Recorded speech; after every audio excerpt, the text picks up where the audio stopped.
Salam sejahtera untuk kita semua.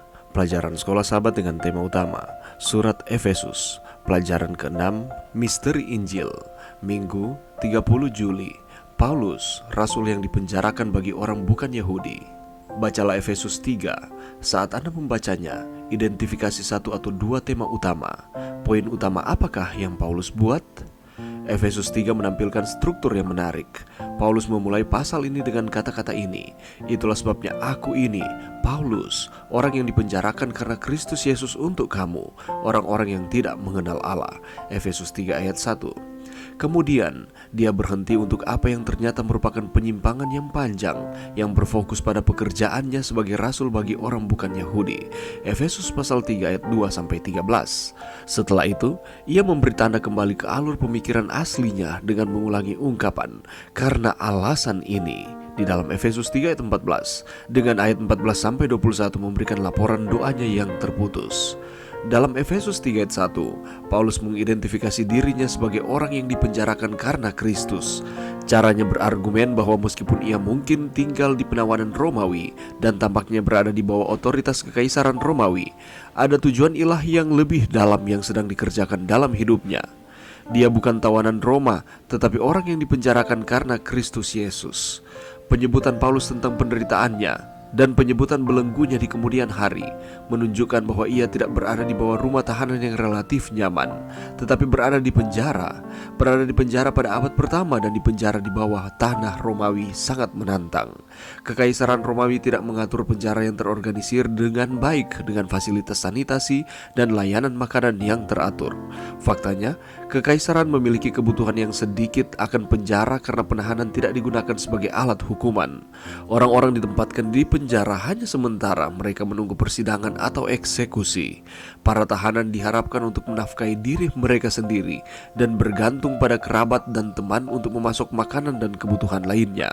Kekhawatiran Paulus mungkin berpusat pada dampak emosional dari pemenjaraannya terhadap orang percaya, karena menjadi tahanan adalah aib sosial yang ekstrim dalam konteks budaya kehormatan kehinaan.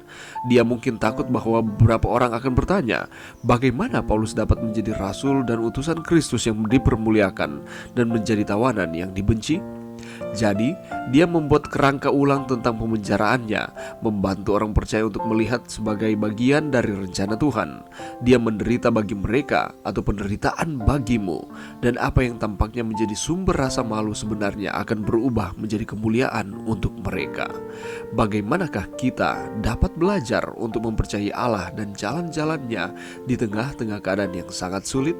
Pelajaran yang bisa kita dapatkan pada saat ini, kalau kita melihat di dalam Efesus pasal 3 ayat 1-13, di sana menceritakan bahwa Paulus merupakan rasul yang dipenjarakan bagi orang bukan Yahudi. Di dalam ayatnya yang pertama, dengan jelas di sana dikatakan bahwa ia sedang dipenjarakan dan dia adalah orang yang dipenjarakan karena Kristus Yesus untuk kamu, orang-orang yang tidak mengenal Allah. Dan ini dikhususkan kepada orang-orang yang bukan Yahudi, yang tadinya mereka tidak mengenal Tuhan, yang tadinya mereka tidak mengetahui kasih karunia yang Allah berikan. Tetapi ketika mereka menerima Yesus sebagai juru selamat pribadi, mereka dapat mengetahui bahwa Allah mengasihi baik orang Yahudi maupun bagi mereka yang bukan Yahudi. Kalau kita memperhatikan di dalam ayatnya yang pertama ini, di sana dikatakan bahwa ia dipenjarakan karena Kristus Yesus. Dan ini menunjukkan bahwa Paulus sangat tergantung kepada Kristus. Jelas sekali bahwa Rasul Paulus mengakui bahwa Allah itu berdaulat dalam keadaan apapun, baik dalam keadaan yang senang maupun keadaan yang susah. Dia tetap menyatakan bahwa Yesus Kristuslah yang berkuasa di dalam kehidupannya. Mungkin ada orang-orang Efesus yang mengira bahwa Paulus ditahan karena ia berbuat dosa.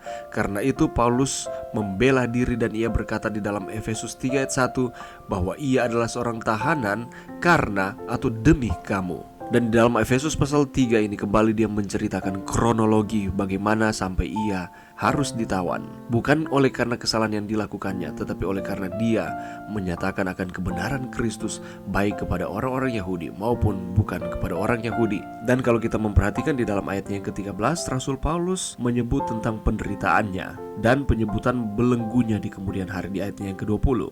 Dari hal-hal ini menunjukkan bahwa Rasul Paulus tidak berada di bawah rumah tahanan yang relatif nyaman, tetapi berada di dalam penjara.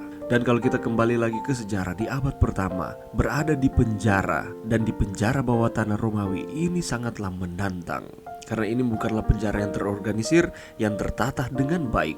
Tidak ada fasilitas sanitasi yang baik, layanan makanan yang teratur. Tetapi sebaliknya, orang-orang yang ditempatkan di dalam penjara hanya sementara oleh karena mereka sedang menunggu persidangan atau eksekusi. Dan selama di dalam penjara, para tahanan diharapkan untuk menafkahi diri mereka sendiri dan bergantung pada kerabat, teman, saudara untuk memberikan makanan dan kebutuhan lainnya. Dan ini pergumulan yang sedang dirasakan oleh Rasul Paulus. Dia menderita seperti ini bagi mereka, bagi umat-umat Tuhan yang berada di Efesus. Dia rela melakukan akan semuanya ini oleh karena dia telah mengenal Yesus di dalam kehidupannya. Dia tidak lagi mementingkan akan dirinya sendiri, tetapi dia rela berkorban untuk supaya firman kebenaran disampaikan kepada umat-umat Tuhan. Sebagaimana dengan Paulus, demikian pula dengan kita. Di tengah-tengah kesibukan kita, mari kita menyampaikan akan kebenaran firman kepada siapa saja yang kita temui. Tidak mementingkan akan diri kita sendiri, tetapi keselamatan yang telah diberikan kepada kita sampaikan kepada banyak orang, supaya setiap orang yang percaya tidak binasa, melainkan beroleh hidup yang kekal. Mari kita terus bersyukur kepada Tuhan di tengah-tengah kehidupan kita di dunia ini. Walaupun tantangan kehidupan datang di dalam kehidupan kita silih berganti, mari kita terus ada di dalam Kristus. Mari berdoa. Terima kasih Tuhan atas firman-Mu pada saat ini. Bantu kami Tuhan untuk kami terus bersuka cita di tengah-tengah tantangan kehidupan kami.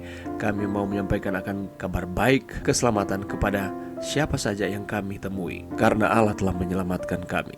Terima kasih Tuhan, ini doa kami di dalam nama Yesus. Amin.